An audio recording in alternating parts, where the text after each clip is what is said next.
Hello everyone, आज ऋषिकेश ठाण्यावरून आपल्याकडे आला होता. तर बरेच जण येताना गिफ्ट घेऊन येतात. तर ऋषीची खास बात अशी की त्याने माझ्या डाएटचा विचार केला आणि तो गिफ्ट म्हणून आपल्याला अंडे घेऊन आलाय. तर त्याने आपल्यासाठी गिफ्ट तर आणलंच, बट त्याने आपल्याकडे मसाज पण घेतली. तर मसाजचा एक्सपिरियन्स आपण त्याच्याकडून ऐकून घेऊ. हॅलो, माझं नाव ऋषिकेश पंचरास.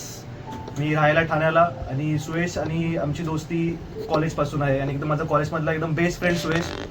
त्याचा ह्या स्टुडिओला मी फर्स्ट टाइम व्हिजिट करतोय आणि तेव्हा मला याच्या ओपनिंगला येता नव्हतं आलं, म्हणून मी त्यासाठी एक छोटीशी गोष्ट आणली की तो सगळ्यांना मसाज थेरपी देऊन सगळ्यांचं बॉडी रिलॅक्स करून ठेवतो, पण स्वतः त्याचे बायसेप झाले, परत फोरआर्म्स वगैरे त्याचे खूप ओव्हरऑल त्याची बॉडी पूर्ण टाईट होत असते. त्यासाठी एक डाएटचा एक थोडासा भाग म्हणून त्यासाठी मी एक छोटी गोष्ट आणली आणि मी आज सुयशकडून कपिंग थेरपी आणि मसाज थेरपी अशा 2 गोष्टी केल्यात आणि फर्स्ट टाइम मी कपिंग थेरपी केली आणि मला खूप चांगला रिझल्ट भेटला आणि माझी बॉडी पूर्ण ओपन अप झाली आणि लास्ट मी स्टीम बाथ पण घेतला होता इथे. खूप चांगला एक्सपिरियन्स आला मला. थँक्यू.